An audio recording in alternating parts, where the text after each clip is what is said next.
So, the Arabic term had and the plural is hudud. Had is a partition. So if we have two things and there's a line between them, this is had. If we have two countries and we have borders between them, we call it in Arabic hudud. So Allah's commands is a had. You cannot transgress, you cannot go beyond. And this is why a had is a punishment stated in Islamic law for encroaching on the limits set by Allah. And these are, as stated earlier, set as a deterrent in the Arab world. And this is Islamic culture as well. We're ordered to hang the whip or the stick that we use to reprimand children with. We're told to hang it in the living room. Why is that? So that when the children see it, they remember always that if you do something wrong, you'll be whipped for it. You'll be beaten up with it because of your crime, because of your mistake. So this is a reminder. Many people, if not all of them, rarely use it. But it is a deterrent, and this is what the prescribed punishments are.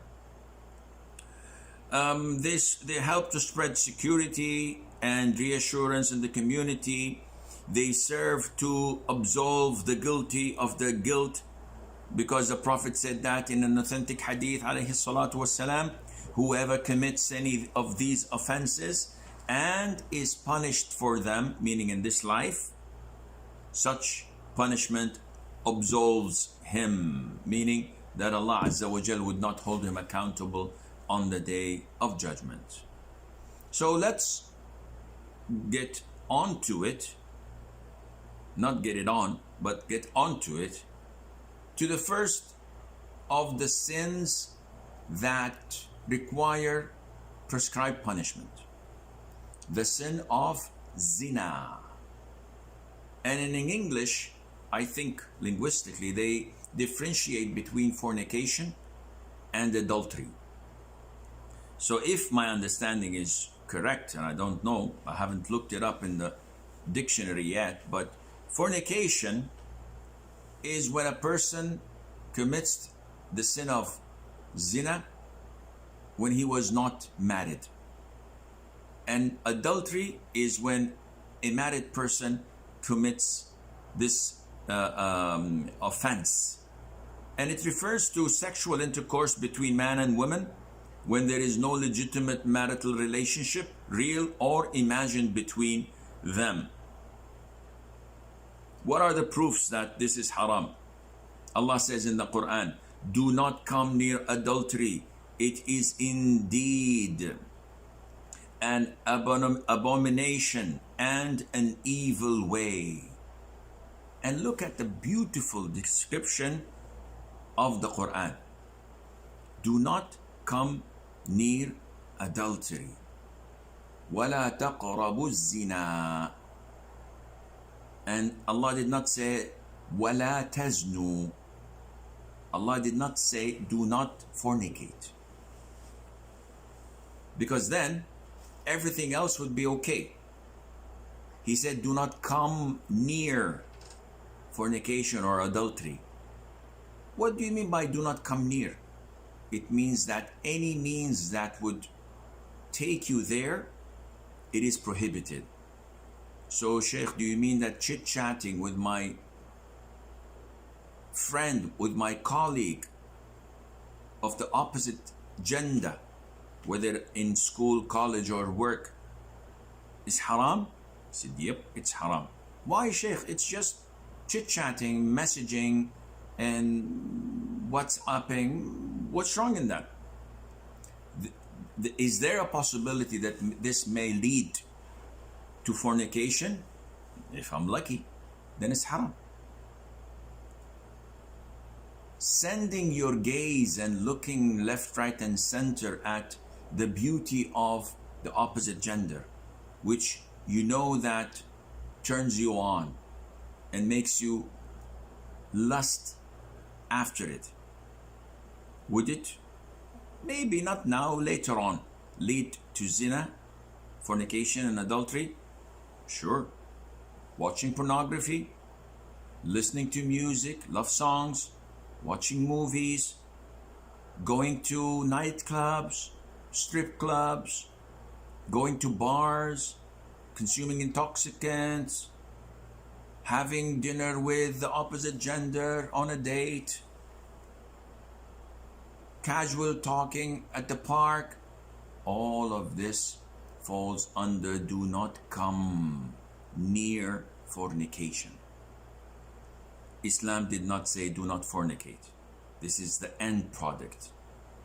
And this is why Islam protects the community. It protects the individuals for their own sake. You have a natural urge and desire, get married. I can't get married. Fast. I don't want to fast. Well, what do you want me to do? You want to go to hell? Be my guest. But Islam protects the whole community. So, where are we? Okay. And the Prophet says, alayhi salam, in answer to Abdullah ibn Mas'ud, when he said to him, O Prophet of Allah, tell me about the most major sin. So he told him that to associate someone else with Allah, and He's the one who provides for you, then to kill an innocent soul, and thirdly, he said, to commit adultery with your neighbor's wife. This is one of the major sins, not just because she's your neighbor's wife, but because also it's adultery. So it is a combination of two major sins. Now, the nature of this sin is that it impacts the whole community.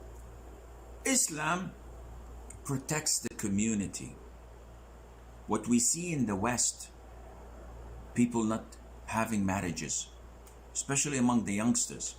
The same individual, this American, Rick, he was in his late 30s, maybe early 40s. And I asked him, listen, are you married? I said, no. I said, why are you saying no like that? He said, I'm not married. I said, why? He said, I'm still looking for the right woman. And I said, subhanallah, if I take a peek at your black book where you have all your dates registered in, would it be fair to say that you have more than 100? He smiled and said, maybe. He said, subhanallah, you are spoiling more than 100 women for your sick desires, claiming that you're looking for the right one. You will never ever find the right one. Ever. Because you're not looking. You're just searching for a good time. That's it. No strings attached. No commitment. And Islam definitely fights this and does not approve of it. In no way you can convince me that a solid society would flourish. All what you see in the disbelieving countries is a clear sign that they will collapse and fall soon, because they went against their religion, false or good. They went against it, and they are going against their human nature. So Islam is focusing on safekeeping the community, securing the lineages. We know who's the father of who and who's the son of who, so that there would be no ambiguity, not whatsoever.